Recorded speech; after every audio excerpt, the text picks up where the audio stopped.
All right.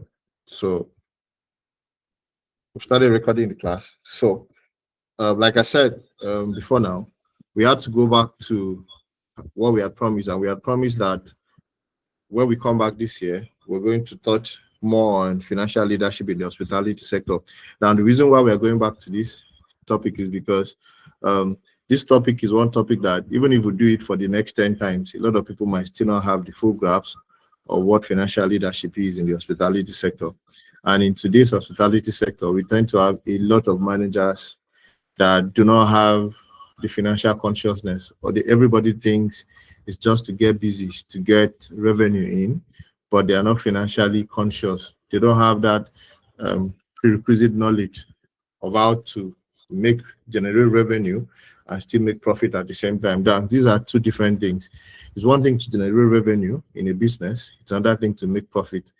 That's why you might see a business that has a lot of inflow, a lot of activities happening, but at the end of the day, they are not making profit. Now, it is because somebody at the end of their affairs is not very particular or not conscious about what financial leadership is. And that's why we cannot overemphasize the importance of having, good knowledge of what financial leadership is. Now, so let me just give throw more light into the objective. At the end of this masterclass, participants, which are students of FHA and hospitality professionals, will be able to, number one, understand financial leadership beyond accounting.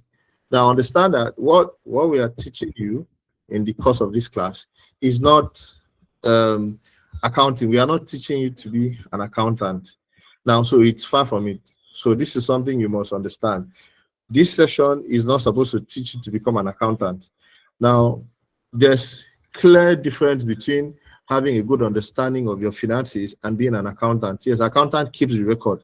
Now, no matter how beautiful the record is being kept, if somebody is not very conscious about the financial implications of how money is spent and money is not spent, you might end up having a very well kept financial record, but you're not making money. Or you might end up having a very well kept financial record. At the end of the day, there are loopholes in the system. Yes, you're keeping the record, but yes, you're not very particular of what to do and what not to do.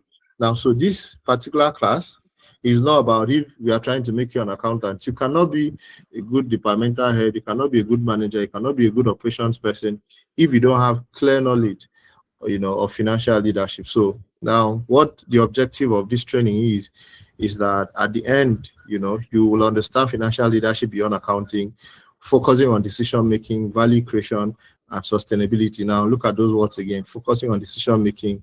There are certain decisions that you make that would help the financial status or situation of a company. There are also certain decisions that you make that would affect the financial status of a company. Now, we will not be able to touch base on everything today, but we'll try to deal extensively on these things until we are sure that we produce financially conscious-minded hospitality managers this year. Now, at the end of this session, you'll be able to interpret and use financial reports as management tools, not just compliance documents. So you are supposed to be able to generate financial reports. Now, when your accounting team generate financial reports, you are supposed to be able to use this document as a compliance document, saying that every unit under you or every unit under your company was able to maintain good financial status without losing money or without making unnecessary decisions that will cost the company money. Now, you will also be able to break down financial concepts into departmental level responsibilities, which is under F&B, front office, housekeeping, maintenance, sales, and marketing. We will dip deeper into all these areas as we continue. Now, you'll be able to apply financial leadership principles within the Nigerian hospitality environment, considering inflation, FX pressure, that's exchange rate, power cost, taxation, and local consumer behavior. Now, let me share one of the things we will do this year before we wrap this session up. Within maybe the next 1-2 weeks, we are going to take up a class on taxation. Now, with the Nigerian current system of taxation, every hospitality facility needs to be very conscious about how to manage tax, because the government of this current federal government is very heavy on tax. So you don't want to be caught wanting, or you don't want to default.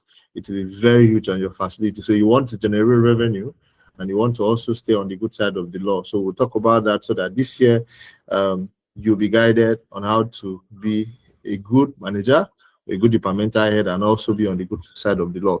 Now, you'll be able to lead hospitality business profitably while maintaining service excellence and ethical standard. I've always said it, and I've always emphasized, if your own knowledge of financial leadership ends with cutting costs and reducing quality of service, it means you've not started yet.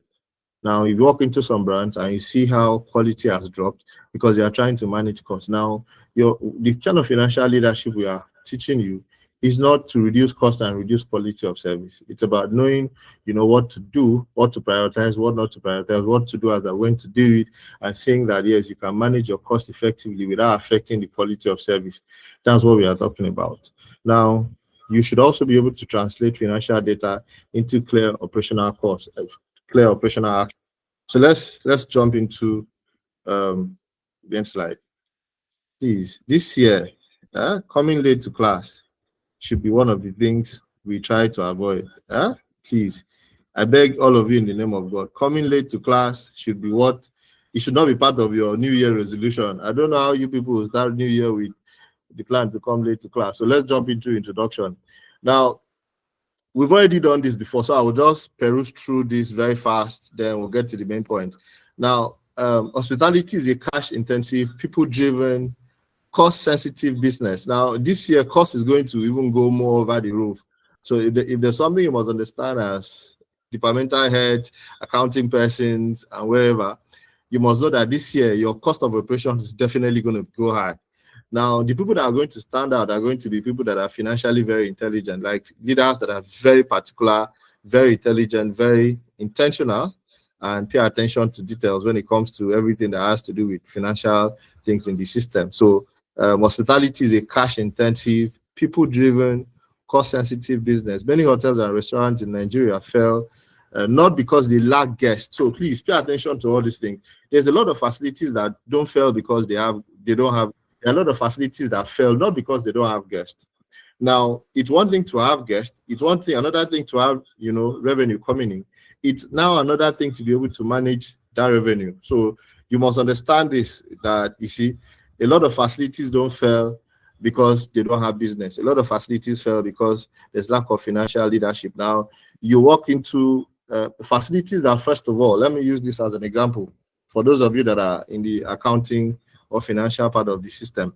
Now, when you walk into a system that do not have internal control processes, that system is set up to fail from day one. Take it from me. Now, so you might now have that system making so much money. So they might see, let's say, let me use a figure for an example. You might have a system that makes maybe 5 million a day. But if there's no proper internal control processes, that system is bound to fail, because that means there are no proper documentation, there are no proper measurements, there are no proper check and balances in place. Now, so in that scenario, the system has huge revenue coming through the door.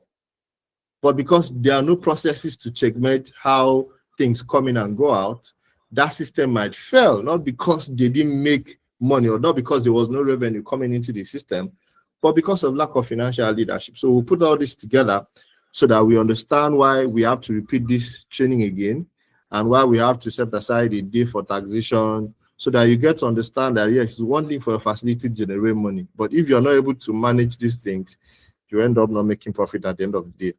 Now, why are we busy but not profitable? So these are the things, financial leadership answers questions such as why we are busy and we are not profitable. Now, so you see a lot of facilities that are very busy. Everybody's running up and down. But at the end of the month, you ask, how much profit did the company make?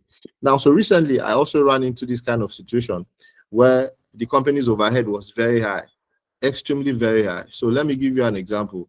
Imagine using 7 million to generate 10 million. That's a very high cost of overhead, and everywhere is always busy. Now, clearly, there was lack of financial leadership in the process, and we'll definitely look at some instances in the course of this training. Then we get to x-ray other, examples that you might have come across. Now, another question that this financial leadership class will answer is, why does cash finish even when rooms are sold? Another one is, why does revenue increase but honor satisfaction reduces. So you must know is that, you must understand is that there are times that, yes, you made sales, revenue has increased, but owners are not satisfied. Now, it might be that the owners are not satisfied because at the end of the month, the bottom line, which is the profit, at the end of the day, does not match up. So imagine a company that makes maybe 100 million, and at the end of the month, they've used maybe 60 something million, let's say 68 million to generate 100 million. Yes, there was huge revenue that came through the door. But the same way huge revenue came through the door, that's the same way the overhead also went overboard. Now, once that happens, you, even if you're a business owner, you definitely not be happy that you're spending so much to make money, and at the end of the day, you're not even seeing what you're not seeing the profit commiserate with kind of spending you've made.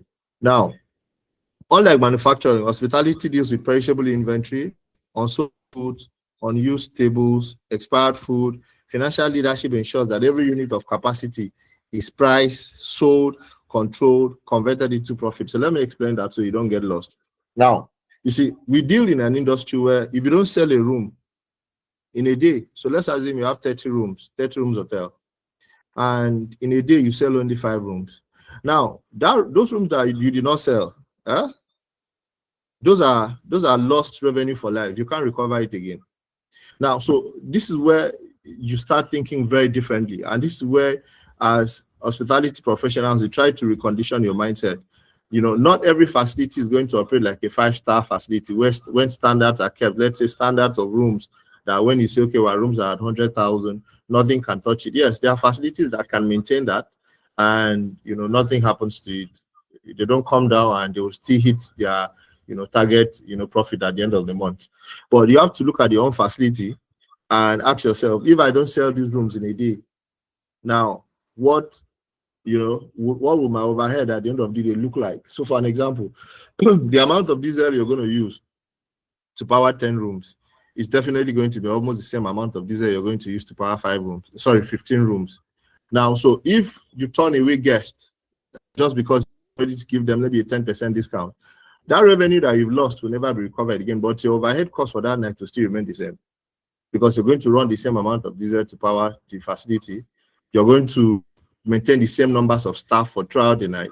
So that particular revenue that would have added to your entire revenue for the day is lost, because maybe somebody is not ready to bend the standard a bit just to bring more revenue in to help cushion the effect of overhead cost. This is just one example. Now, I will just touch base on some of the things written here so that you don't get lost in all these plenty write-up, because we don't want to just write things and people are lost in write-up. Now, we've talked about unsold room, unused table. So imagine you run a bar, and every night you walk around your bar, you have 30 seats and you only have 4 seats that are occupied.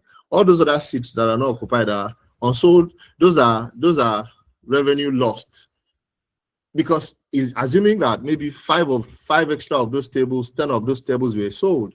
And let's say each of those tables spent maybe 10,000 or 15,000, as the case may be. Once you multiply that, you have a clear idea of how much you would have lost in a night. So most times, you see the difference between managers that do very well and the ones that don't do very well is this slight details. You know, imagine a manager that just walked past the bar that is empty and doesn't feel anything is wrong, and the one that walks past the bar and counts the number of tables that is not occupied and start thinking about what to do to fill up those tables friendly to ensure that revenue is generated. Now, these are the simple details we must start paying attention to, because for every table that is not being used today, that's revenue lost. For every restaurant seat that, okay, imagine you run a restaurant and throughout the day you only had 2 people walk into the restaurant and walk out. If you're not bothered, these are simple things that, you know, will affect your revenue at the end of the day and will obviously affect your overhead cost. So we said here, unused tables, expired food. Now, how does expired food come into this financial leadership discussion? Now, Thomas tried explaining this thing in the other class, the other time. Now, when we talk about expired food stems from the place of your storage, your receivables. Now, when you have a system that does not clearly define how your receivables should look like, that's where you have expired food or expired product. Now, expired product affects your cost because you bought those things with money. So for an example, let me use something that is very simple. Imagine you bought a carton of, let me see, something that the kitchen use a lot, but that is canned. So imagine you bought a carton of tomatoes or anything that is thin or canned or whatever, and it has stayed, maybe it has not stayed in the store for a while. It just came in 1 month ago, and before you know it, expiry date is close by. Now, there's no way you're going to return that thing to the people that supplied it, because you collected it in good condition. And once you've collected it in good condition, the tendency of returning is very slim.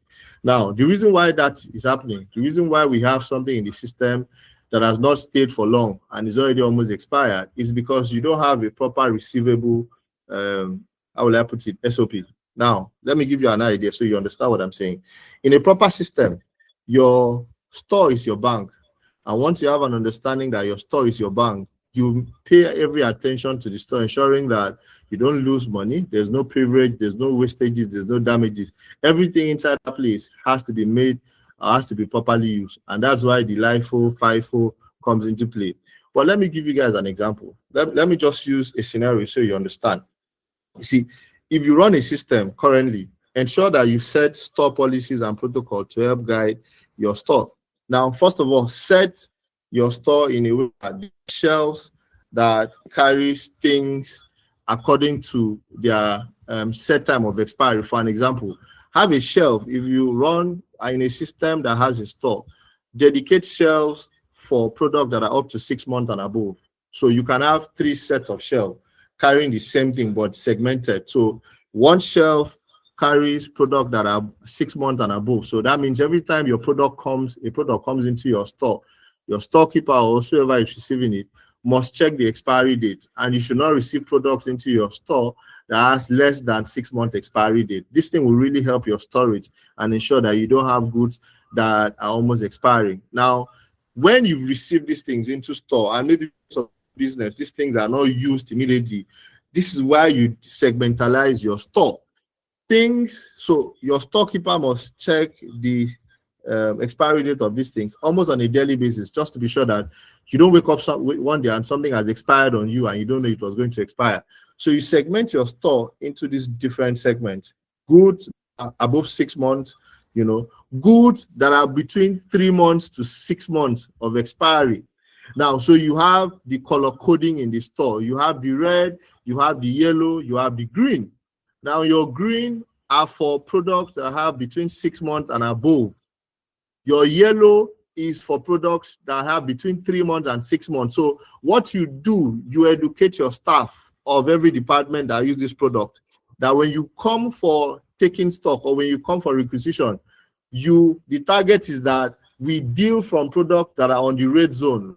A product that have between 1 month and 3 months expiry. Once you run this kind of a system, your storekeeper will understand that for every day they come to work, their job is to phase out items that are on the 1 month to 3 months expiry. So meaning that the kitchen does not just walk in, your bar does not just walk in and go and carry things, say have 6 month expiry. You have to phase out these ones that are very close to expiry. So in your storage, you're going to have the color coding where you have the green, which is for items that are saved. Now you have the yellow, which is for items that are still saved but almost in the red zone. Then you have the red zone, which is for items that are very critical that needs to be sent out. Most times, these are items that you now prioritize on your menu. For example, if you have hot dog that is almost expiring, or all those items, that you can switch your menu and start having order of the day or menu of the day that include most of these things. If there are drinks, you can start offering special discounts, make them just to get them out of your storage. Now, because at the end of the day, if you don't do this and things expire in your store more frequently, it will affect your overhead cost because it will still be counted at cost. Those things were bought with money. And anything that was bought with money that is infused into the system, even when the accounting people needs to write it off, it's still cost that is deducted. There's an amount of money that will be deducted from what the company would have potentially made. So I just needed to touch base on that. That's why I said this particular time, we are going to be very extensive. Wherever we stop, we'll stop there for the day and we'll continue the next day because we really want to be sure that these things is really well explained. Now, so let me just wrap that up. Financial leadership here ensures that every unit of capacity is priced. So now you see, this is where you have to be very deliberate. Now, you can't run business and you don't price every unit. Every unit of your facility needs to be priced. And I'll give you an example. Now, That time that your maintenance person goes to stand and gossip with another person, that particular time that they use to gossip, they can use it to trace a problem. So if you are a manager that is intentional, you would run a system that understands that every time your staff waste 1 minute to discuss and do things that are not irrelevant, the company loses money because they would have solved the problem, they would have tracked the problem, they would have closed the gap that is almost opening. And this is where we talk about preventive issues or preventive things in the system. So now the reason why I said that is because when you understand that every capacity is priced, you learn to put your eyes on everything in the system. For an example, somebody walks into your space and is changing 7 clothes to snap picture from it. I don't know where that just came from, but I just had to throw that in. You see, when you walk into the 5-star hotels, immediately you bring out your phone and you bring out a light with that phone, somebody will definitely approach you politely. Even if you don't pay money for it, there are terms and conditions. Either the person buys drink or buys food to be able to make use of that service. Now, for systems that don't put most of these things in place, in a day, imagine 5 people walking in to take pictures. If those 5 people should buy food, if those 5 people should buy drinks or buy cocktail that is worth like 10,000, you have generated additional 50,000 into the system. Now, so you need to know how to price every capacity within your system. This is how people generate more money for the system, because they understand that every capacity has a price. Now, so let me just wrap that part up, then we'll move. So financial leadership ensures that every unit of capacity is priced, every unit of capacity is sold, controlled, because anything that is not controlled can never be accounted for. So what that means is that every unit of whatever has been handed over to you, every manpower needs to have control. Every unit of whatever you have, the fan that blows on the corridor, it needs to be priced and controlled. Now, then converted into profit. So it means that you can't run a system and not see profit in almost everything. The corridor you walk past, I keep talking about pictures. The corridor you walk past and you think is not fine. Somebody come and stand in a snap picture, collect something, even if it's a glass of cocktail, let them buy, just to add little revenue to the system. So let's move.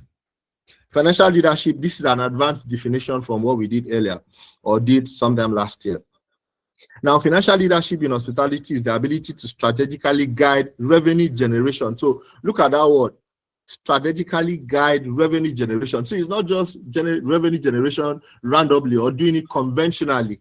Now, this is when you can guide revenue generation strategically. So it means that after this training, there has to be a difference between how you approach revenue generation and how a normal manager that has not been through this kind of a training approach revenue generation. Now, it also says here, cost control. So it's not just how to guide revenue generation. You have to understand how to control your costs, how to manage your cash flow, and capital decisions across all departments. Capital decisions has to do with decisions across departments that has to do with spending money. Now, when decision has to do with spending money in the system, you have to be able to prioritize it, put it on a scale of preference, and set a timeline for it, because not every expenditure that should happen at the same time. So let me tell you why most times owners don't talk to you. So please pay attention to this. Now, if you are a type of manager that goes to the owner with every problem to be solved at the same time, at some point your owners will talk to you because you don't understand how to prioritize problems and also add what. Now, so let me put that right so you understand. If every time you go to an owner, you go with 10 problems, and you don't go with 10 things, you don't go maybe 5 things that you've done that will impress the owners will run from you. So as a manager, as a departmental head, you need to be able to prioritize problems. So put problems on the scale of preference. Which one is very important that needs to be solved now? So even for me as a consultant, let me use if I have a GM that every day the only thing they come with is problems to be solved. There's no update on, successes, breakthroughs, and milestones that have been made. Yeah, I will get tired of you because you're always coming with problems. There's no milestones that guide, whatever you want to do.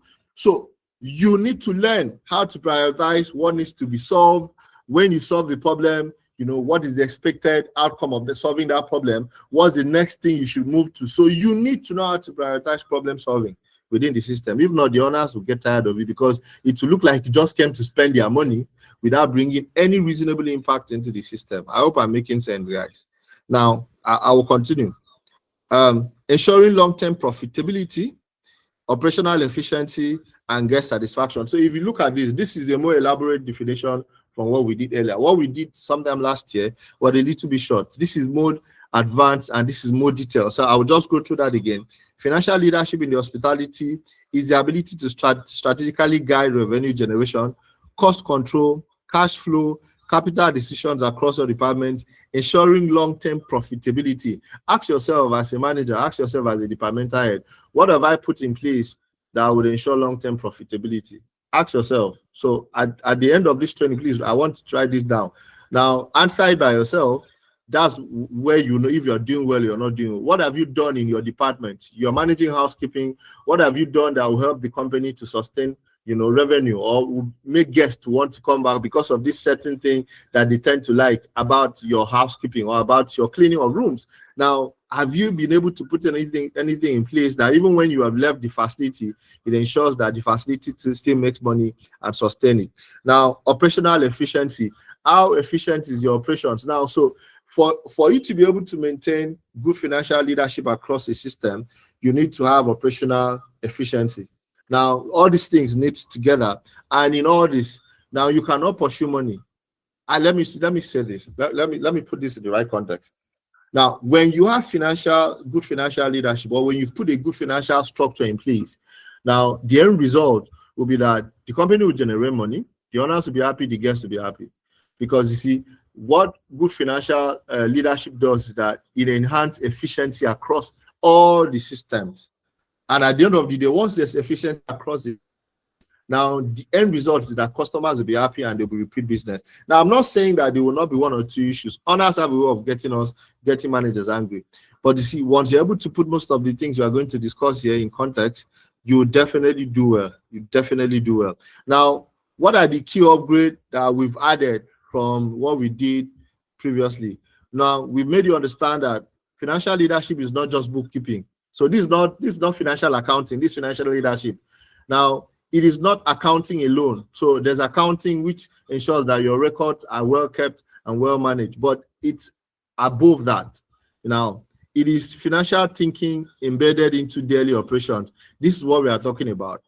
Financial thinking embedded into daily operations. Let's jump right into some keywords. Now, simple breakdowns. Leadership simply means direction. Finance, money behavior. When we talk finance, we're talking about how money behaves. Now, so what is financial leadership? Directing how money is earned, spent, protected, and grown. That's what we talked about. So this is putting everything we said in a simpler context. Financial leadership is equal to directing how money is earned, spent, protected, and grown. So it means that we are not just talking about how money is earned. As a financially conscious leader, you have to be conscious about how the money is earned, how the money is spent, how the money is protected, then the business itself, how the money is grown. Because if you make 10 million today, you cannot repeat that process tomorrow. Maybe it was just a fluke.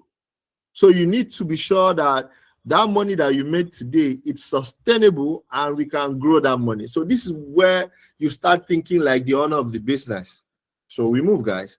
Now, so let's use a normal Nigerian illustration. And because we are in Nigeria, now this video might go far into other countries, but our country of purpose, or the country that this video emanates from, is actually Nigeria. Now, so let's use 3 scenarios. So we pick 3 cities. A Lagos GM decides to stop discounting rooms blindly and instead adjust pricing based on weekend traffic, an event. Number 2 scenario, we'll explain all this. Uyo Resort shift from diesel heavy power to hybrid solar to control energy costs. Number 3, an Abuja restaurant redesigns menu pricing after understanding the food cost inflation. We would take this one by one and actually explain it. Sorry, guys. I think somebody just tried to join. Thomas, confirm when you are home and settle so we can switch this class and hand over to you. Okay, so we have 17 people in the class today. That's impressive. Now, so let's talk about the Nigerian scenario. These are 3 Nigerian scenarios. Now, a Lagos-based GM decides to stop discounting blindly and instead adjust pricing based on weekend tariffs, weekend traffic, and events. Now, so before you make any decision as a manager, so let's assume you're a manager. So sometimes we make decisions based on one event, 1 week of traffic.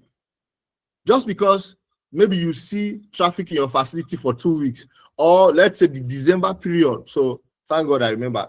Now, let me give you guys a practical scenario of what happened in Lagos this, so you get to understand where I'm coming from. So the dirty December of 2024 had a lot of influx into Lagos, a lot, massive influx, and that's where the name Dirty Lagos or Dirty December came from. But let me shock you guys. Now this year, prior to December, apartments started raising their costs. Some apartments took their cost from, let's say, let me just use and assume a figure. Let's say an apartment that used to be 50K now raise their apartments to 300,000 because of the expectation of Dirty December. Shockingly, ladies and gentlemen, this year Dirty December was not as 2024, or last year Dirty December was not as 20 as. That's why you didn't hear that loud. Lagos was not loud in December, this last December, because so many facilities, so many brands are taking their cost to a very exorbitant without doing their proper market findings. I'm just linking that back to this Lagos-based GM. A lot of brands are taking their cost. They didn't check their facts. They didn't do their market survey properly. They just based their indices based on previous year. And what happened is that they all shot their prices very high. And trust me, almost all the apartments lost business this last December in Lagos, because people now moved from apartments and now went to hotels, regular hotels. So there was a shift in business because apartment owners took decisions blindly based on what happened previous year. So in this scenario, you could see that certain arm of the business, which is the apartment, actually lost business because they took decisions blindly and it actually affected the business.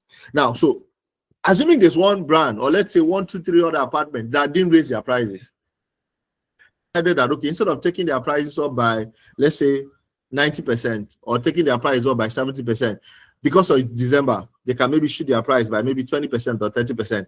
That particular brand, they might not make a very exorbitant profit, but at the end of the day, will still make a reasonable profit that will keep the business going and don't shoot them out of the market.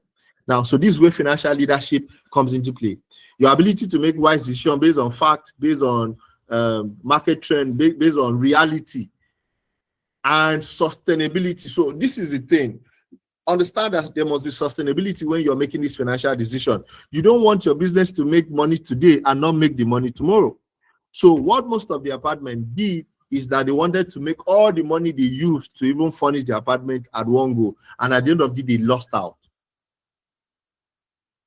Let me give you guys another scenario. This one happened on one of our platforms where a GM, so I don't know, I'm just throwing that in because as a manager, you need to know how to make a very wise business financial decision. So somebody asked on the group where myself, Mr. Kingsley, and I think one other person here is there. Somebody asked on the group that a guest made reservations for a facility, I think a hotel, and they made certain amount of payment. So let's say they made a deposit. We don't know what the percentage of deposit was. And after they had made that deposit, another set of guests came and proposed a high amount of money for that same particular set of rooms. And the manager collected the money from them and refunded the money for the other people that had already made earlier deposit. Now, let me tell you what has happened in that scenario. The company has made money. The company has made extra, maybe let's say extra 100,000 or extra 1 million. But you see, in the context of the financial leadership that we are just talking about here, that was a financially incapacitating decision. What has happened is that, first of all, if that client that money was collected from decided to sue the brand will lose even all the money, because when you've collected money from someone, that's an acceptance of contract. You've gone into a contract with the business or with that person. So if that client decides to sue the business for refund of money after you've collected, you've signed a contract, the business will lose more money. So that will make that decision a financially very stupid decision, because somebody felt he was smart enough to go and collect more money and, you know, maybe entice their boss. But that was a decision that was not made, you know, on a good premise. Now, so another thing that has happened is that for life, the business has lost that clientele. and has lost everybody that knows that clientele, because that particular customer would not allow anybody in their circle to come to that facility again. So you see that decision that sounded very good. You see that decision that wanted to give you one-time profit. It has ended up, shooting the brand on the leg. It has ended up almost costing the brand legal litigation. And also it has ended up causing the brand to lose a lifetime customer because of one-time, profit that might not have been maybe up to $1 million or $2 million. Now, so that's one scenario. So let me go to scenario 2. Now, scenario 2 is another destination. So it's not Lagos anymore. And your research shift from diesel heavy power usage to hybrid solar. Now, this is a financial decision. So imagine that during the day in your facility, you notice that yes, you don't always have high usage of your ACs and everything, and you decide to approach your owner to say, sir, please, can we invest 30 million in solar? And note to that between the hours of maybe 10 a.m. and maybe 4, 5 p.m., we might not have, huge traffic in the room. Do you know how much money you would save your brand if you go on maybe hybrid solar for 7 hours? So let me also give you guys an example. There's a facility I recently did something for, Nigeria. And after I was spoken with the client he wanted to go 100% hybrid solar, but yes, at some point we told him we need a generator. Now, let me tell you what that brand does. That brand currently is the most power, how would I use that word? Currently, one of the only brands I know that their power usage or their consumption, diesel-wise and NEPA-wise, is almost 2%. And let me tell you why. The man invested over 140 million in inverter and solar. So he has a huge farm of batteries and panel. Now, between the hours of the only time those people run generator, let's say, is between maybe 7 p.m. to maybe 1 a.m. Between maybe 2 a.m. till maybe 4 p.m. the next day, that hotel is running strictly on solar and what is it called, inverter. Do you know how much money that facility have saved itself? So at the end of the month, when you're paying NEPA, so assuming your facility is on a prepaid, when you're paying NEPA, let's say 16 million or 12 million or 10 million or 5 million, depending on the size of your facility, and that man is paying NEPA 500,000 and he's buying diesel 200,000 because he has reduced his cost into an hybrid system, his profit will be more. Now, when you now add your NEPA bill, let's say for 10 months, you would see that if that money would have been converted into going fully solar, or maybe ensuring that you have a solar system that takes off most of your power burden, you would have saved more profit for the company. You would have maybe saved the company maybe 90% or 80% or 70% of the money they would have invested into NEPA and diesel. Now, so that facility in Uyo might now be making more profit than you, but you're making more revenue. But most of your revenue is going into a high overhead cost, which is maybe power. Power takes a whole lot of overhead. Now, let's look at the restaurant in Abuja.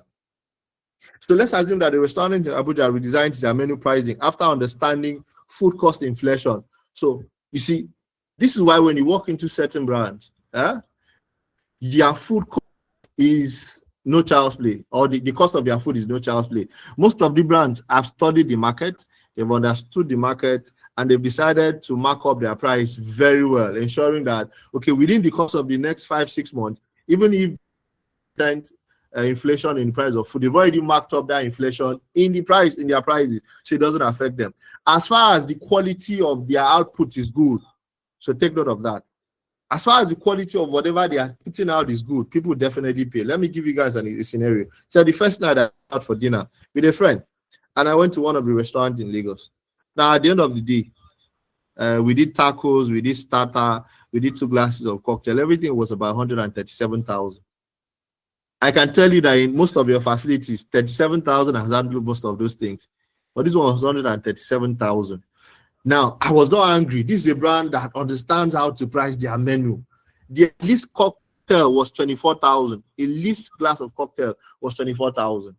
But the services was top-notch. The tacos also tasted nice. So what they did, that brand understand how to price themselves, because they understand the market, they understand inflation, and they know how to sell these things to you.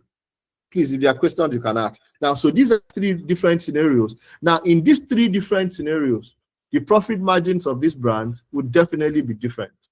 Now, the man in Uyo might not be in Lagos. The man in Rio might not be in Abuja, but might be making more profit than both of these brands if they don't know what they are doing. To understand this, revenue is not profit. So you might be making so much money, but also look at where is this money going to, because as a financially conscious leader, you're not just particular about the revenue that you make. You're particular about where the money goes to. You're particular about the sustainability of the money. You're also particular about how that money that is made is also being grown. Please, if you have questions, we can take it while we proceed. Are we getting along, please? Yes, sir. Okay. Yes. Thomas, for the second time, I'm taking your class. You're going to pay me, but I continue. Okay. All right, so let me move, guys. Okay, so profit stepped up definition. So let's step it up. Now, profit is not just what remains after expenses. Let me take that again. Profit is not just what remains after expenses. It is the reward for correct financial decision. So now we all understand what profit is. Now, but here we are stepping it up and making you understand that, you know, profit is a reward for correct financial decisions.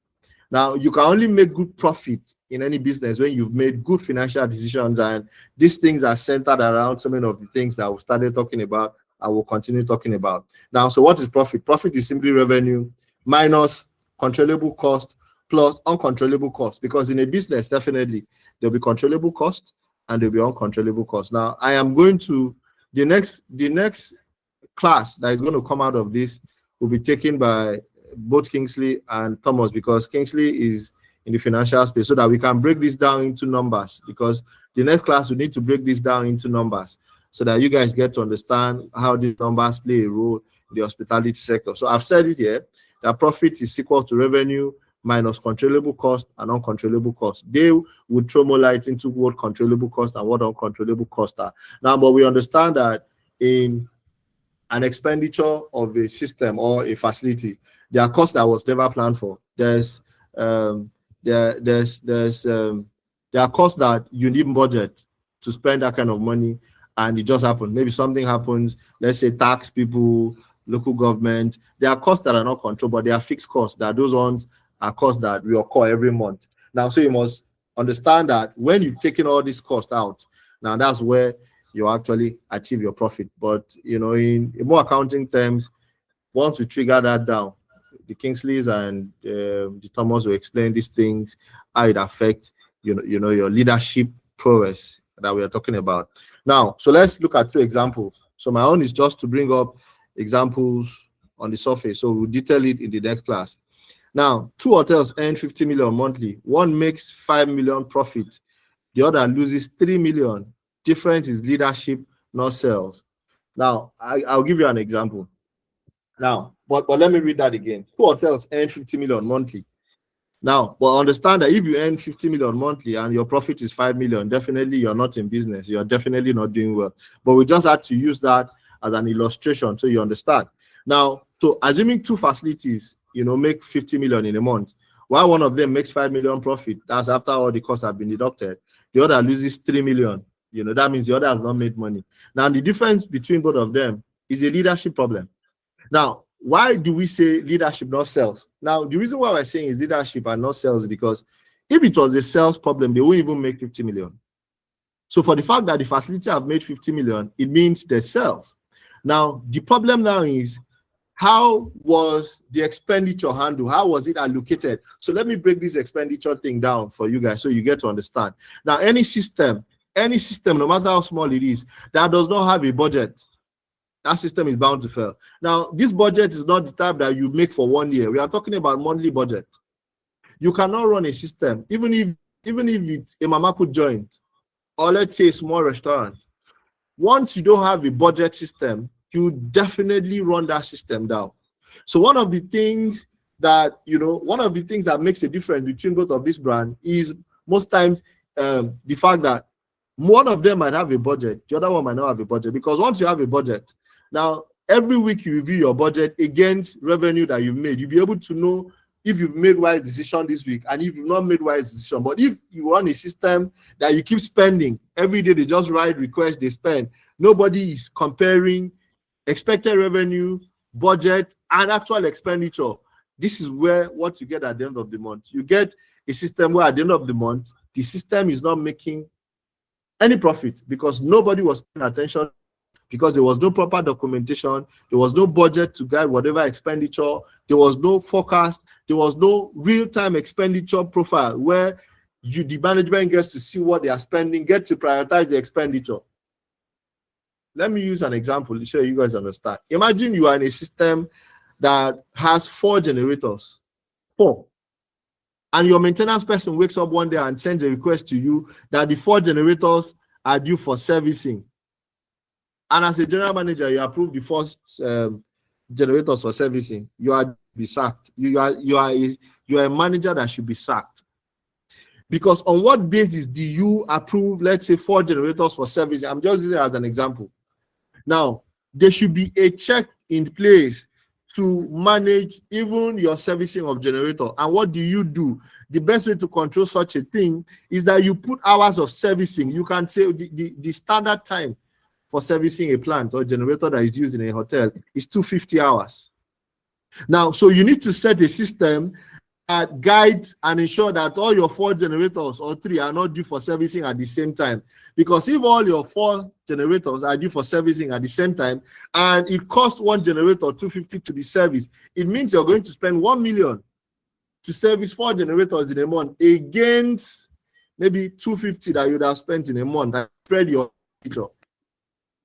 So what you do as a manager or as a supervisor is you have to put a check to this thing. Put time of servicing that for each generator, it has to run for 250 hours or 200 hours before it is due for servicing. This way, all your generators cannot be due for servicing at the same time.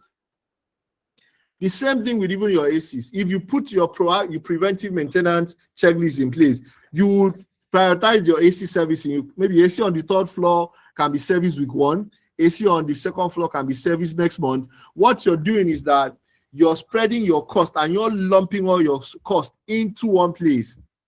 Because at the end of the day, once you lump all your costs, both the ones that are necessary and not necessary, just because you want to spend money, put them together, assuming you made 50 million and you spend 40 on overhead and maintenance.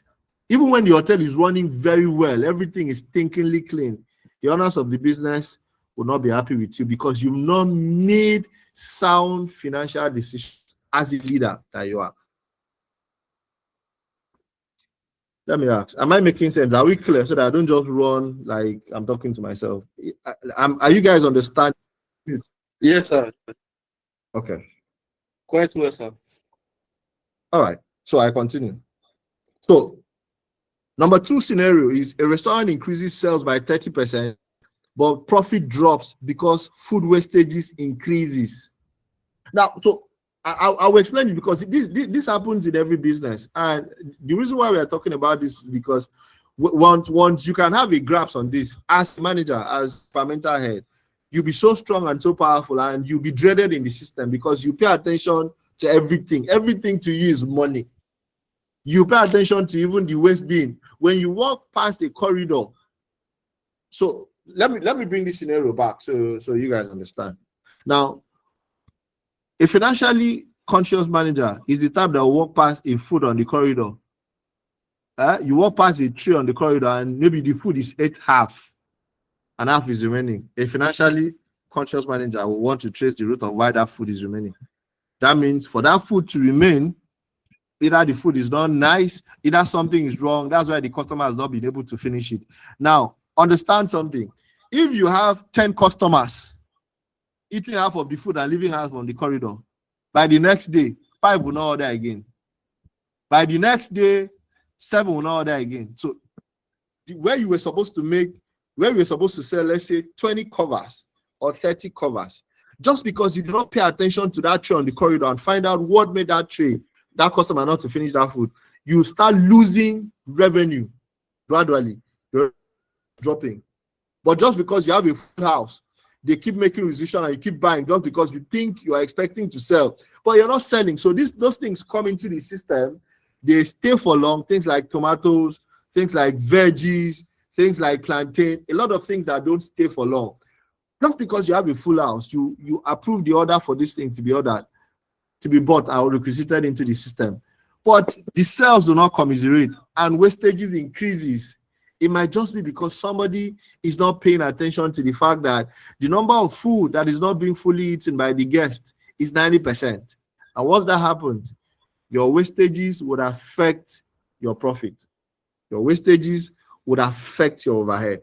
So even when your sales would have increased, maybe you now had a function, or maybe you now had one-off event that you made a lot of sales, because there's so much wastage on the part of the kitchen or on the part that you are ordering more items than you're supposed to order at a particular time, you will end up having increase in sales but low profit because nobody's paying attention to the wastage. And I always say this, ladies and gentlemen, every system, it's very difficult. It's not easy to do. Every system should have a reorder level. Reorder level helps you not to go above or beyond. It helps you to maintain a level of stock so you don't have too much or too less in the system, and it helps to manage your waste. So in every system you run, you must have reorder level for everything. That's what a true manager or a true system should have. Now, number 3 scenario. A hotel reduces staff over time and sees profit rise without increasing room rate. Now, so I know that most of our facilities in Nigeria don't pay overtime. Now, but for facilities that do, so this is an example.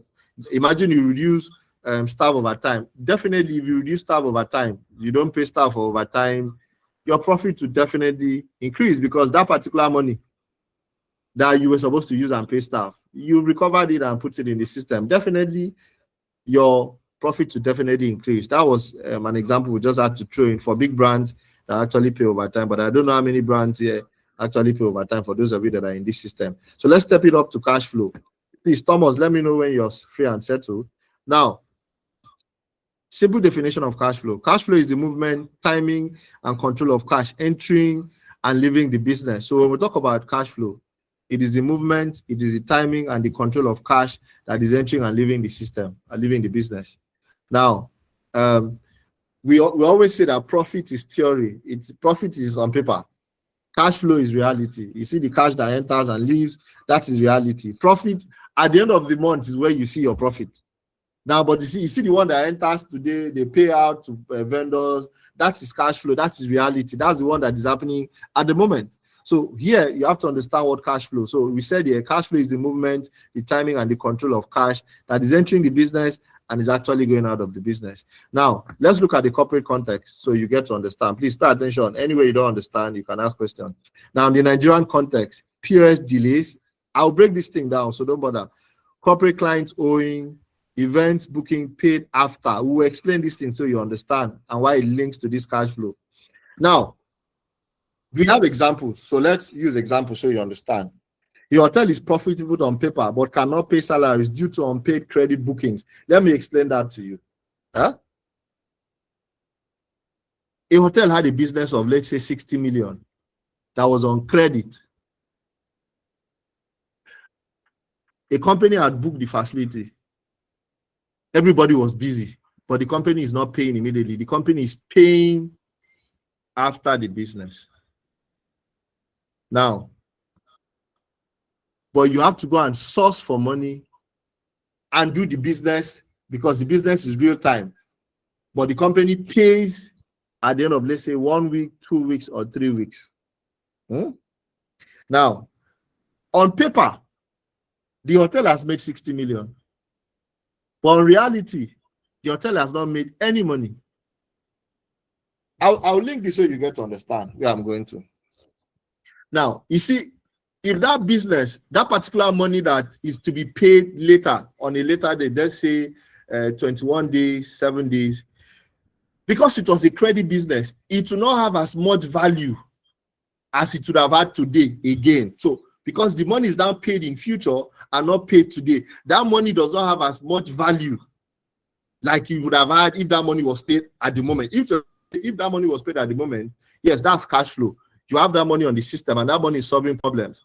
Now, if you have to go and borrow money or source money from somewhere and pay salary, that's potential 60 million that you think the company made in profit or made is no more 60 million, because it's now money you had to loan money from somewhere to pay salary. Now, the reason why most times that is not a financially wise decision or wise business is that you cannot do a credit business. So let me explain this.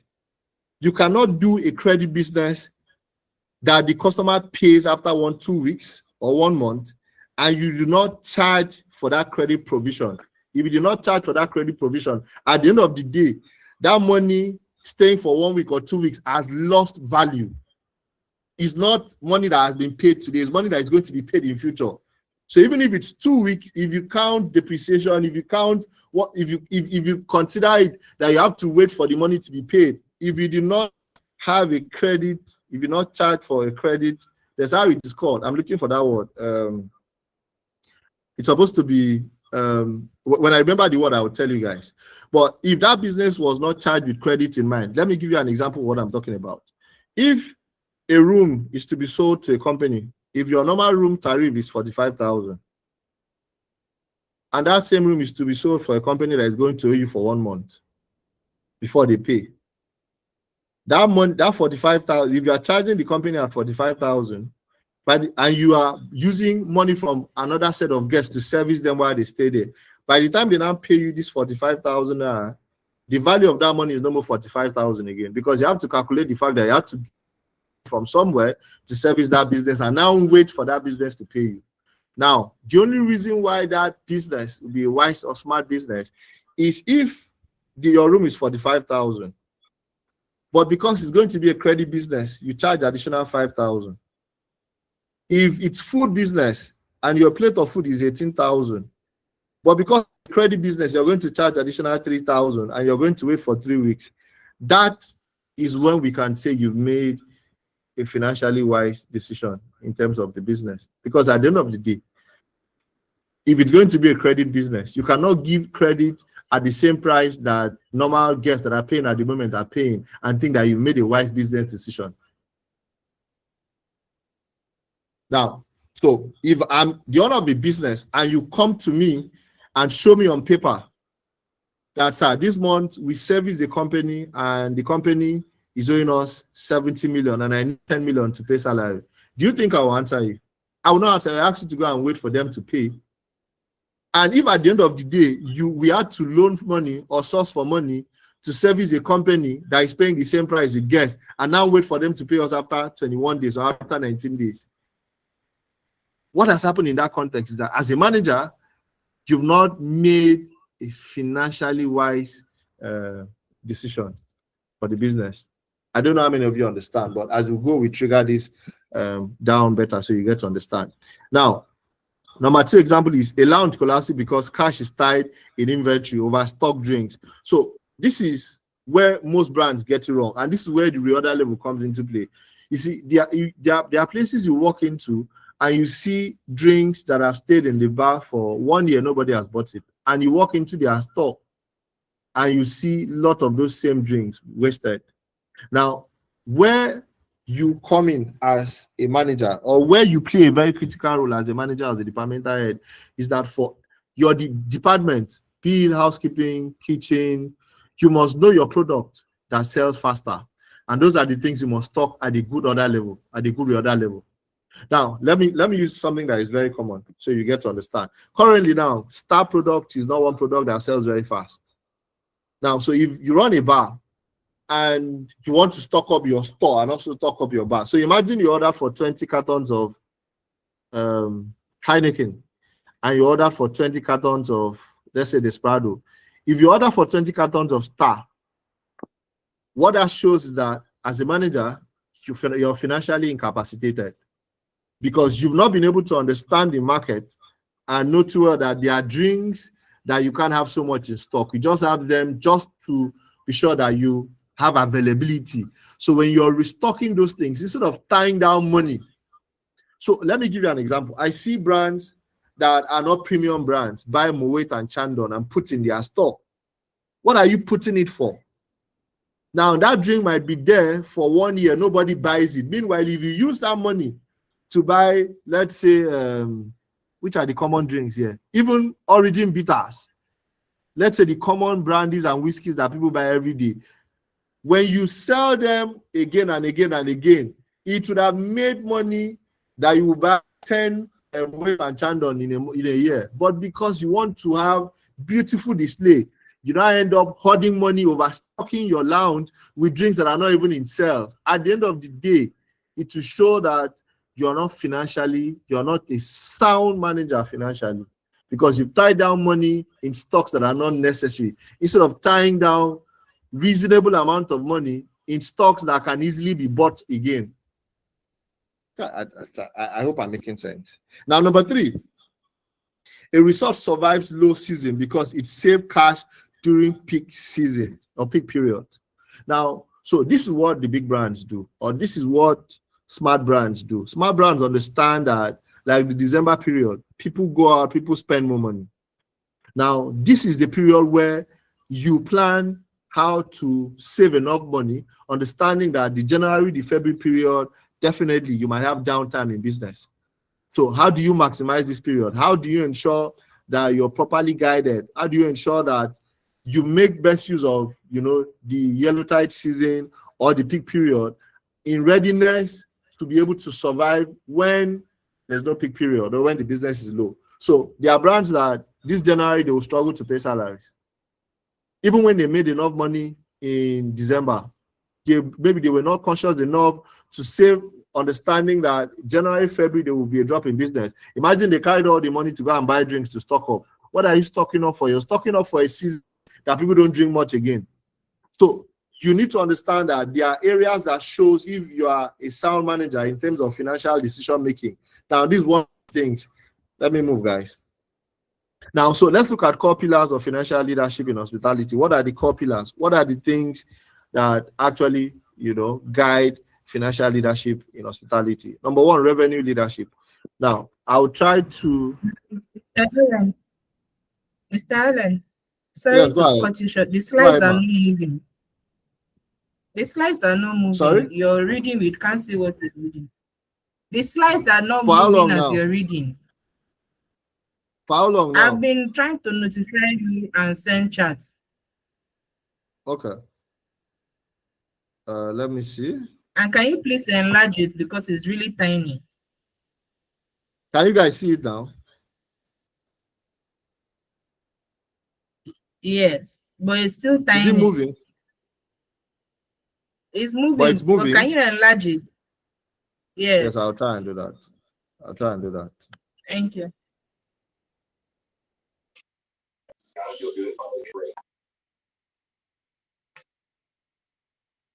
Really?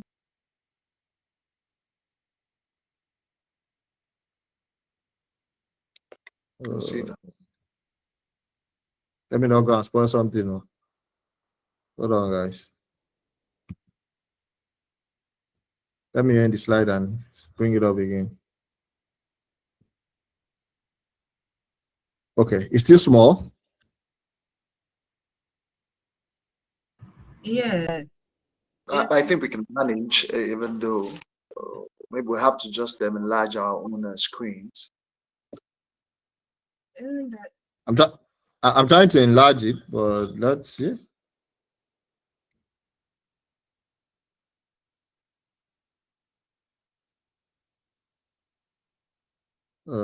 Sorry for bringing that up. Let me see. Today of all this, my system is now hanging.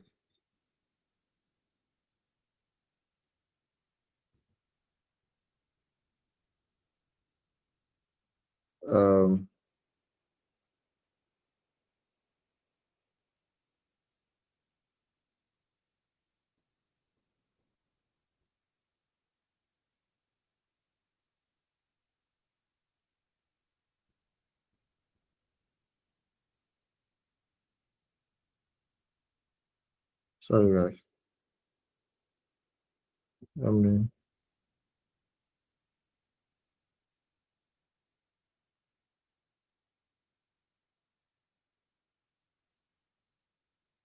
Is it better? You can manage this one. Yes, it is. This is better. It's better than the Okay. first one. Okay. So let's continue then. All right. So please confirm what you're seeing. Let me be sure you're seeing my current slide. Revenue leadership explained. That's what I'm saying. Okay. Okay.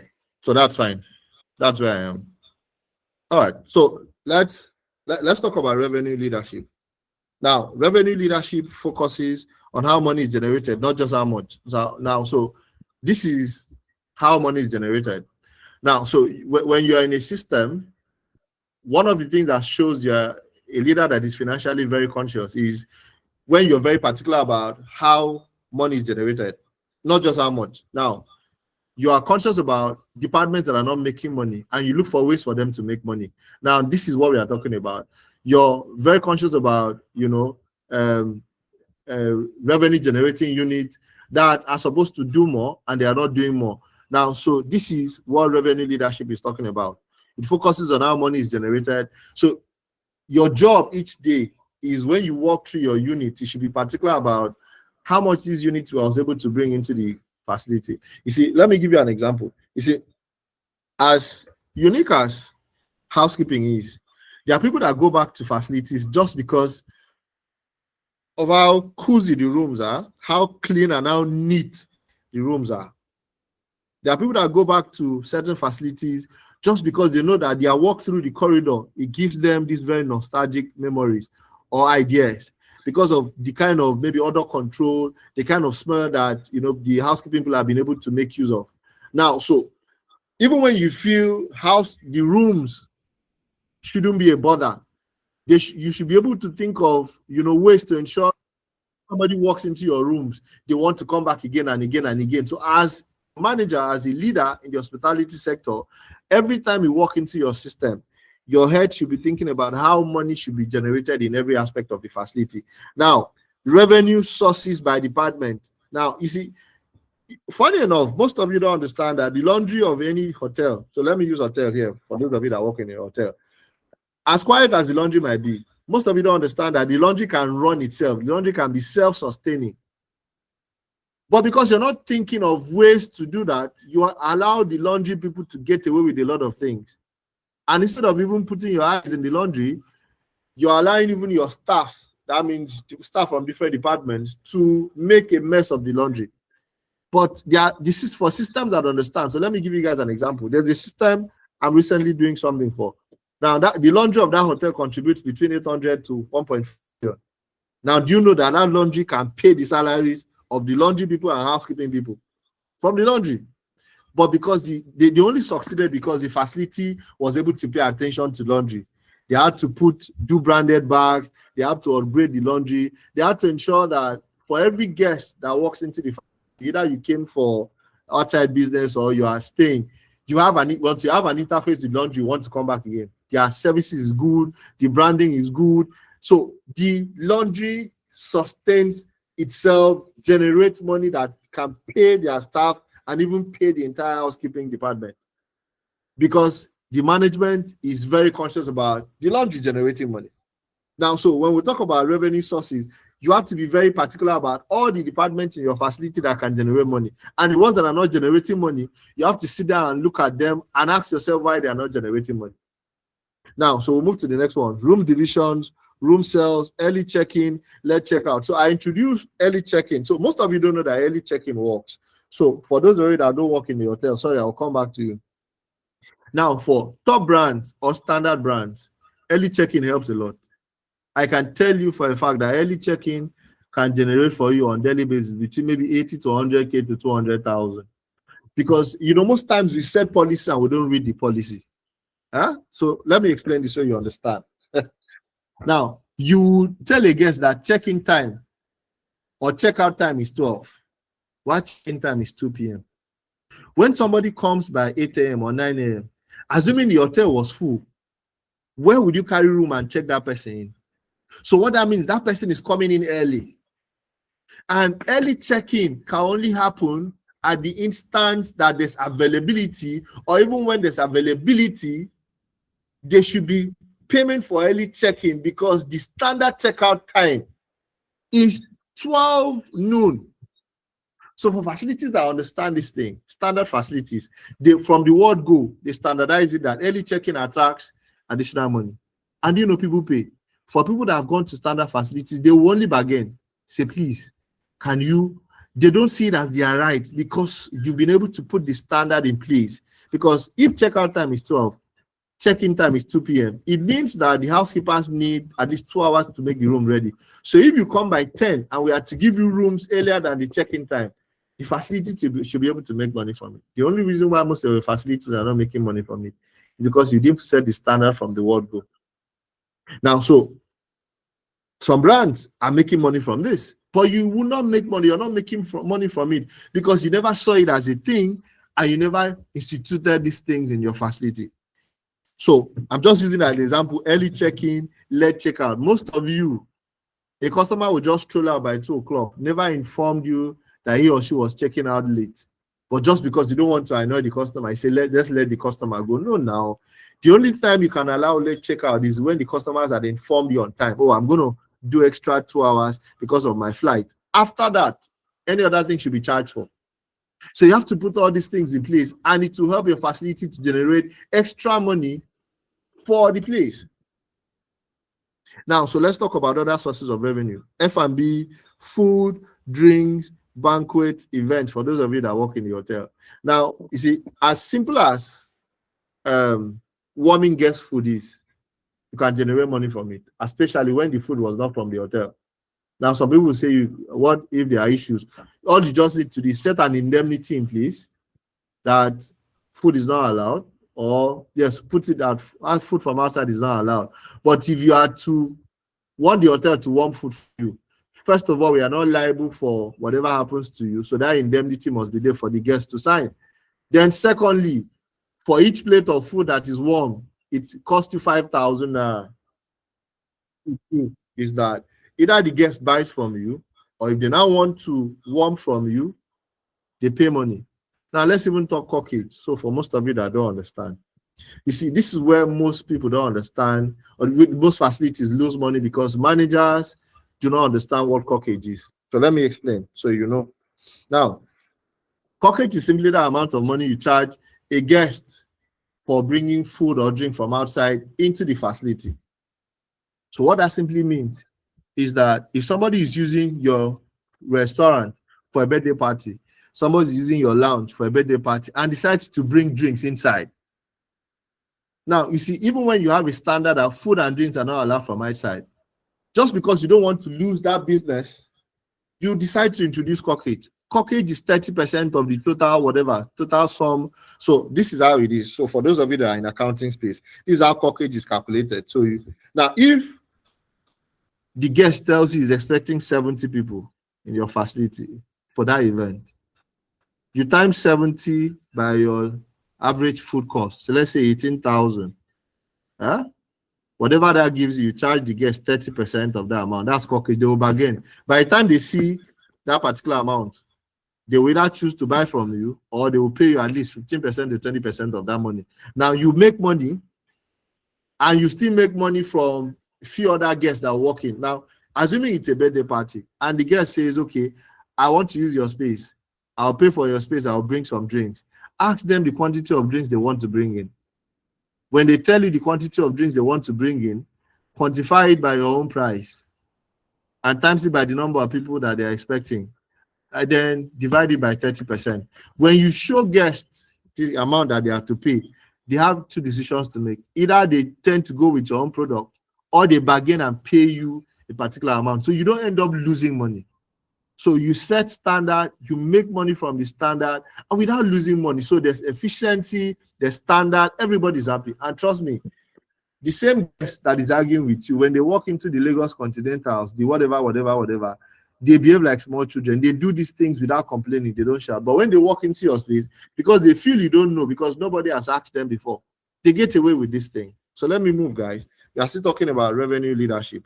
Now we have sales and marketing, corporate contract, and partnership. Now, before the end of this training, before the end of, as we wrap up, we'll talk about sales and marketing. So we get to understand that these are two different things.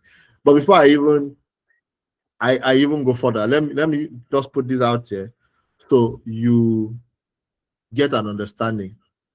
Now, marketing is promotions, sales is conversion. So take this home. So anybody you see, marketing is promotions, sales is conversion. Marketing is when you put out an advert, come and patronize my business. Sales is immediately the customer asks you how much. That sales has happened. Your ability to convert that customer to buy immediately is sales. That sales has happened. So most times we do marketing without knowing how to do sales. We don't know when to convert. We'll talk about that someday. Now, but you see, the reason why we brought it here is because most of us as revenue managers, most of us as leaders, we market, we don't know how to sell. So you market, you post fine pictures, blah, blah, blah. You post fine videos of your facility. But immediately somebody likes the picture. You don't know how to convert that to sales. So we need to talk about that. Your ability to convert marketing to sales makes you a very financially capable manager or leader. And it's very important. We'll talk about that before the end of this session. Outlet or revenue point, laundry, spa, tours. Now, for those of you that run facilities that are, let's say, 2-3 stars, you must understand that you can spice up your hotel and add extra services that other people don't do, and it will boost you. For an example, airport pickup. People don't know that there are so many customers that fly into spaces and they're looking for facilities that do airport pickup to make their movement easy for them. So in your room tariff, maybe online, if your hotel has a small, in fact, your hotel doesn't even need to have a vehicle. Arrange with 2-3 taxi guys that are competent, that you've done your background check. Ask them how much airport pickup is or drop off is.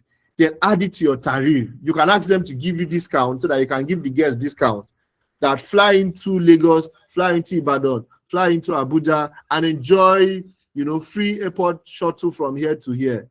Enjoy city tour. So we partner with a brand. You can put all those packages together. I can bet you that at least in 2-3 months, you will see 4-5 people that sign up to your hotel or to your facility because of those extra packages that you've allocated or you've added to your facility. Now, this is where you are thinking revenue. You're thinking how to add more value, generate more revenue for the facility, because the taxi person needs to give the hotel commission for that business that has been generated for them. Now, let's still come back to the Nigerian illustration. So we drive this home. A Port Harcourt hotel creates weekend staycation package. Now, you create packages. So it's not just a regular hotel. You've created packages, sightseeing, tours, get karaoke, free arrival cocktail. You've created packages. It might not be staycation. It might be a full weekend getaway package. See, you might market it for 1 week and nobody buys. But when you consistently do it and people start knowing that this brand sells these packages, within a short while, people start buying into those packages because they know that there's consistency and they definitely, want to have a feel of that particular package. Now, number 2, a restaurant introduces combo meals to increase average spend. So imagine that, let's say your brand is selling fisherman soup, but just to spice things up, you now say, okay, for every plate of fisherman soup, the customer enjoys a glass of cocktail. I can tell you for a fact that cocktail will not take you 1,000 naira to make, but you generate more sales of fisherman soup because people just want to key into that extras that you've given to them. That particular combo can add extra more, 10 to 20 to 30% extra sales to you than the regular, just the normal marketing of that product. So you need to think, and you need to think how to increase revenue with minimal cost without dropping quality of the product. Number 3, your hotel monetizes its car park during event. So let me give you an example. So imagine that you have a facility and you have an event center. You've allocated, let's say, 100 car park or 100 parking space to your hosting the event. And you make them understand that after that, every other guest that comes, we have extra parking. We'll pay 500. Trust me, I can tell you. Huh? People will pay. After all, outside the country in some facilities, once you park your car and go out for a while, when you come back, you pay for them. You pay for that space. Now, so you can generate extra revenue for your facility when you think outside the box. All right, cost leadership. Please confirm that it's showing on your screen. And what's the time, please? Because it seems today I'm just going. What's the time, guys? Not checking my time. Confirm also that you can see leadership on your screen. 8:20. Okay. 8:23. You are still going. Okay, please, can you see cost leadership on your screen? No, it's showing revenue leadership explain. Okay, this slide today, my family people are after me, but we will pass them. It's showing cost leadership now. Okay, so we've looked at revenue leadership. Let's talk about cost leadership.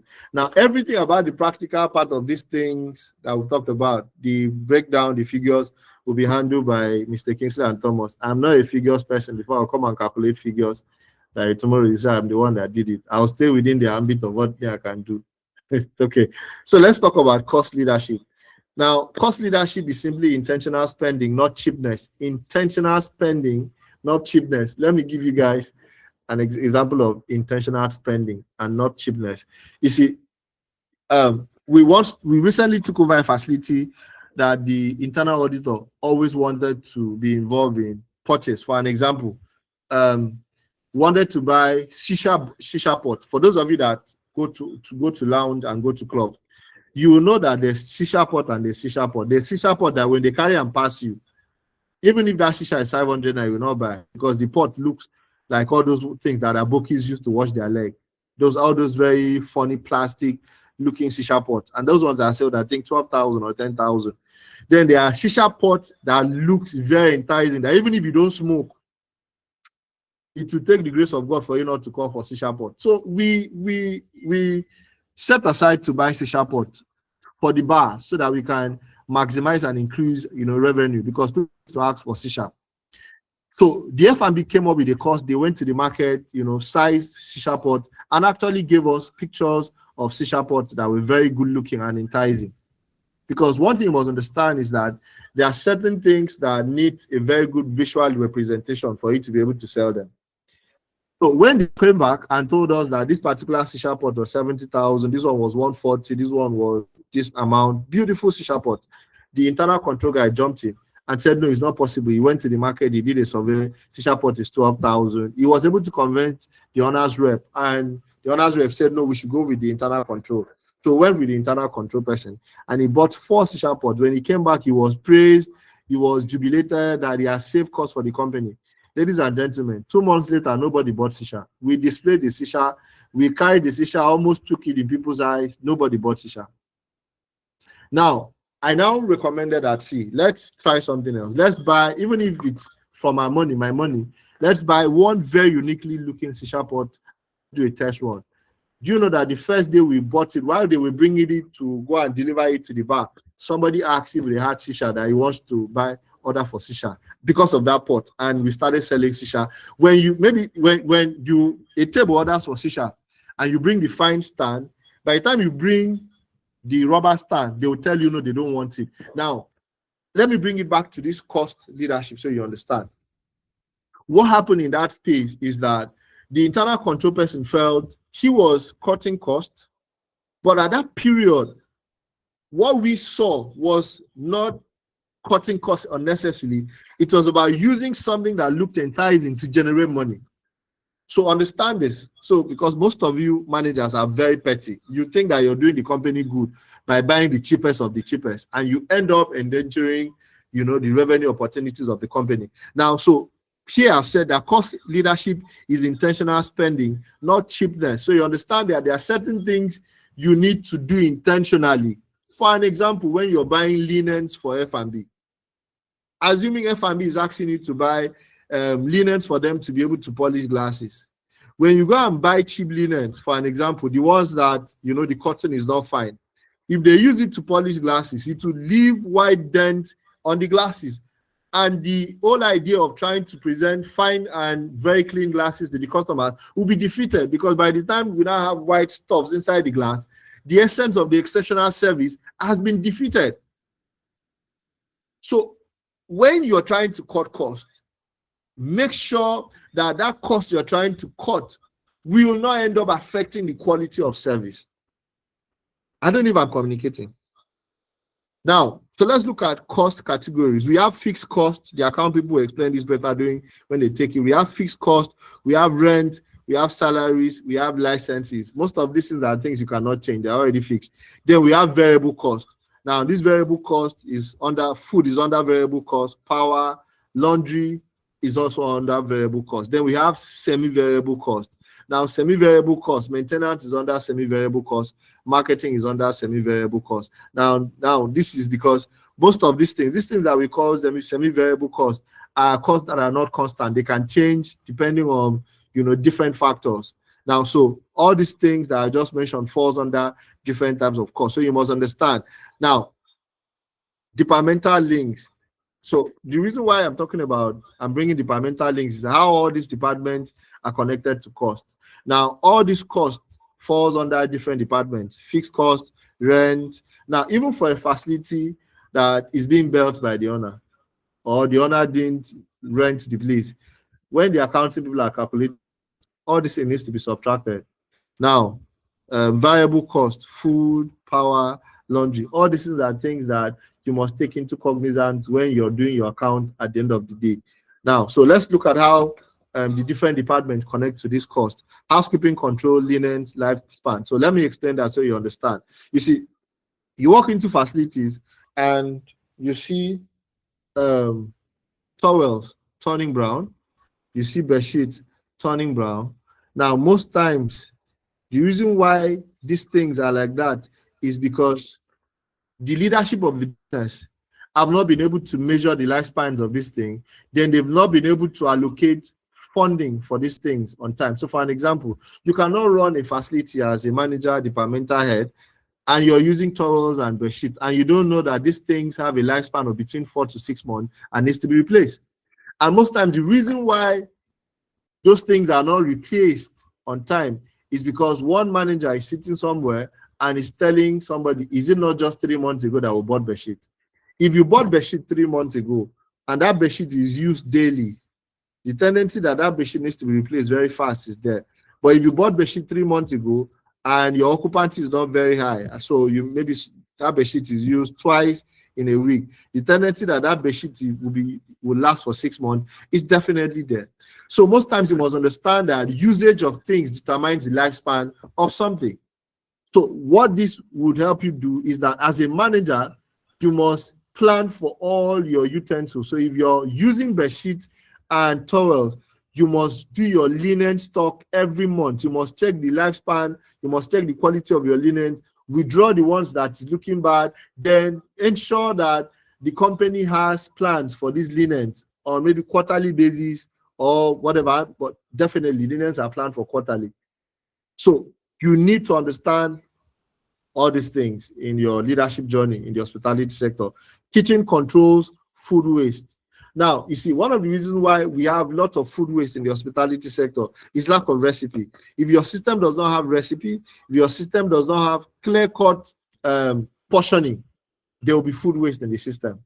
So if you want to run a system that has low wastage, you have to ensure that there's portioning for everything. The only thing maybe you might not portion is Maggi. No, you portion Maggi. The only thing you might not portion is salt. But there must be a quantity of salt that goes into food. There must be a quantity of goes into food. This is how you reduce wastage in the system. So when you understand this, you know where to allocate responsibilities to. And for those that are chefs, or those basically, I don't know if I have chefs in this training. You see, most chefs or most cooks, how would I put it? Let me look for the right words. Most cooks or most chefs are not supposed to manage the kitchen. Now, there's a reason why I'm saying that. You see, a chef that is not conscious about recipe, a chef that is not conscious about portioning, a chef that is not conscious about wastage should not manage the kitchen. Because if you have a chef that always fights the control people, fight the accounting team when they want to come and do portioning, when they want to check for recipe, that chef or that particular person that is heading the kitchen will be one of your biggest downfall. Because by the time you cannot control, you cannot portion, you cannot have recipe for something, wastage is inevitable. You cannot control it. You cannot control what you've not been able to measure. Now, so let's move forward. Maintenance controls power consumption. One of the things you must do in your system is that there must be a power plan. You must know which of your ACs on, especially when you are running both NEPA and Gen. You must be able to plan your consumption. You must know when the ACs in the corridor should be put off.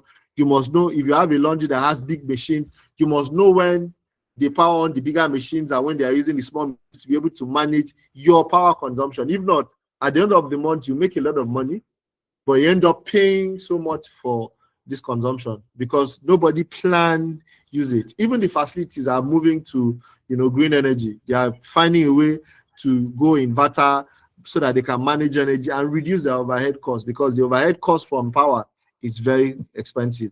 Now let's look at a few examples, then maybe we can take questions. I'll look at how many slides is left for today, then we'll see how we can push it on Sunday. Then by next week, Mr. Kingsley will jump into the numbers part of this particular training. So let's look at examples. Example number 1 said, switching to energy saving bulbs reduces diesel usage. That one, most of us should know by now.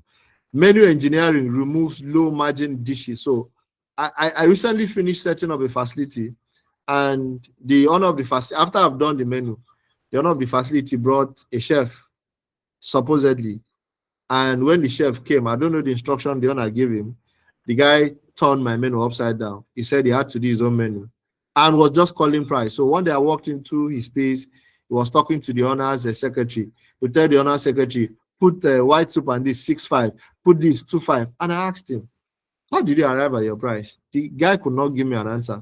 And I went back to the owner and I said, do you know we do menu engineering? He said it's not just to, the owner said, is it not just to go to different places, get their menu, check their price, and put your own? I said, no, that's not how you do menu engineering. Yes, the, what is it called? The food might be the same with what another brand sells, but how they achieve their own price is different from how we achieve our own price. Now, to cut the long story short, he went with what the chef said, and I left it for him. It wasn't up to 2 weeks. They changed menu again, and they had to go back to the menu I've given to them because we did proper menu engineering. Menu engineering removes low margin. It helps you to, when we say menu engineering, we are simply saying sit down and be sure that every item on your menu, you know the recipes are properly costed so that you know how much it costs to prepare a particular meal. So you know what you're marking up. You know how much it costs to buy a particular set of drinks. You know how much it costs to produce a particular cocktail. That's what we mean by menu engineering. Now, another thing that you must do when we talk about cost leadership is preventive maintenance, as it reduces emergency repairs. Now, when we talk about preventive maintenance, we are talking about putting things in place to ensure that you prevent that occurrence. So for an example, when you notice, if you service your ACs ahead of time, it reduces the chances of that AC, just packing up because nobody's paying attention to it. If you service your sliding doors regularly, if you service your burners in the kitchen, if you service your freezers and chillers regularly, these things will not pack up on you unnecessarily because you're paying attention to it. So what you do in these instances, you schedule for this thing. So you calculate usage, work with your maintenance team, and have timeline. After 2-3 months, AC should be serviced. Sliding door should be serviced after 2 months. Generator after 250 hours. What you do, what you will succeed in doing is that you make so much money. Now, you see, most owners would argue that why is it that we are servicing it when it has not spoiled? This is where you come to the owner with your leadership prowess. That preventive maintenance is better as long as you're straightforward and those things are done. Because the reason why most times owners lose interest in this thing is that you tell them that this is what is about to be done, and at the end of the day, when these funds are released, those things are not done. So preventive maintenance also helps you to reduce emergency repairs. Now, let me give you an example. A generator that you did not service, let's say for 250,000, when it breaks up when it breaks up on you in the middle of the night, for it to even get that guy to come out and fix that generator, in the morning you might have spent close to 600,000 when you would have just spent 250,000 to do preventive maintenance. So preventive maintenance helps you to reduce cost across board in any particular system that you find it. Let's talk about budgeting, and I will end this here today. Now, in our practical classes, we'll look at practical budget, what it will look like. Mr. Kingsley will come up with what a sample budget should look like, the things you should pay attention to. I will just surface it and just touch so you understand. Budgeting as a leadership tool. A budget is a financial expression of strategy. Now, I said this when we started this class.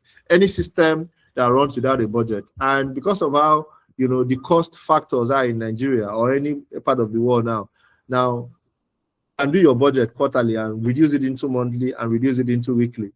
Now, budgets can be amended. Budget, you can go back and change your budget. You can do budget and do subsequent budget just because of market factors.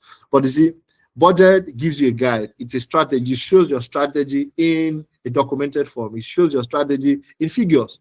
Now, so we said the budget is a financial expression of strategy. Now, what are the types of budget? Now, in any run that is connected to the hospitality sector, we have these types of budget. We have the operating budget, we have the cash budget, and we have the capital expenditure budget. Now, the one that concerns you, the ones that concerns your day-to-day operations in the system is your operating budget and your cash budget. Now, because of the kind of system we run, it's very hard to run a cash budget, but you still need to have a cash budget because you need to your inflow and outflow in the system. But your operating budget is your most important budget.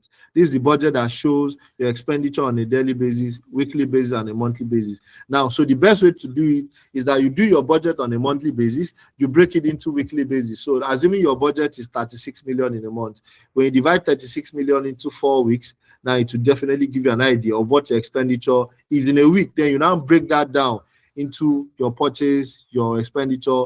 And so when you are going to your owners, when you're talking to your owners, you should be able to go with fact, figures. Now, the best way to also defend budget is that when you go for budget defense, you should go with budget, you should have forecast, you should have that budget to achieve, so there should be figures, there should be achievables, there should be success stories. So when you are presenting a budget to an owner, you should have 1 or 2 things that subsequent budget was able to achieve, an outstanding thing that you were able to achieve the subsequent budget. It helps the owners to see that you're actually doing something good with the budget. Now, let's give you an example, a Nigerian example. Number 1, budgeting higher diesel costs during dry season. Now, I don't know who understand what that means. Budgeting higher diesel costs during dry season. Now, number 2, planning FX impact on imported kitchen equipment. Now, FX impact is obviously exchange rate. Now, if you run a system that imports things from outside the country, you should understand that this exchange rate has a way of affecting your purchase value at the end of the day. So you plan around that. Number 3, allocating funds for regulatory levies. So let me explain this. Let me start here and go back up. Now, you see, Nigeria is currently using regulatory system to tax the hospitality industry. Now, so what this means is that when you're doing your budget, you should plan for all these things. There should be funds available for, I don't know if you want to call it, they are not PR now, they are regulatory levies. So you need to plan it and highlight it. Now, the reason why you should plan and highlight it is that, you see, when these people come for you, it should not be a surprise. So you should have all these things planned in your budget, that this month you are going to pay FIRS, you are going to pay this, you are going to pay this, you are going to pay this, clearly highlighted in your budget. So when it actually comes up, the owners of the business are not surprised. Now, so your budget should clearly show that you know what you're doing and you know when to actually do these things. Now, the reason why you budget higher diesel during dry season is simply because during dry season, now they tend to be more heat, and the power supply during dry season might not be as constant as it should be. So you are going to run more diesel in the dry season. So you should be able to plan these things, knowing too well that you might need to defend them in the course of presenting your budget to the owner. And I always tell hospitality managers, you cannot take a budget to the owner without having every details of the budget at your fingertips. So it means that when you have your budget summary before you even go to the main expatiated budget, you should be able to explain every details in your budget. If you're not sure of whatever is in the budget, ask your departmental head, ask to get clarity, because one mistake you make on your budget casts a doubt on everything you've done for the system. It might be a 100,000 naira mistake, it might be a 10,000 naira mistake, but once the owners find faults in your budget, it becomes an issue. Now, all right, so this is a financial report explained with simple examples, income statement and profit loss. I will just touch base and hand over this for the next class. So during the next class, all this will be explained, income statement, then we have the balance sheet explained, we have departmental and financial leadership breakdown. So we have this, broken down into, we have more illustrations, cash flow, expanded subhead. So we have this broken down into very simple and understandable context. But for the purpose of this class today, I'll beg to take a pause and take questions. Mr. Thomas, have you got to know? Okay, we have 12 people that have stayed to the end of the class. All right, please, can we take your questions? This is 8:43, if you have any.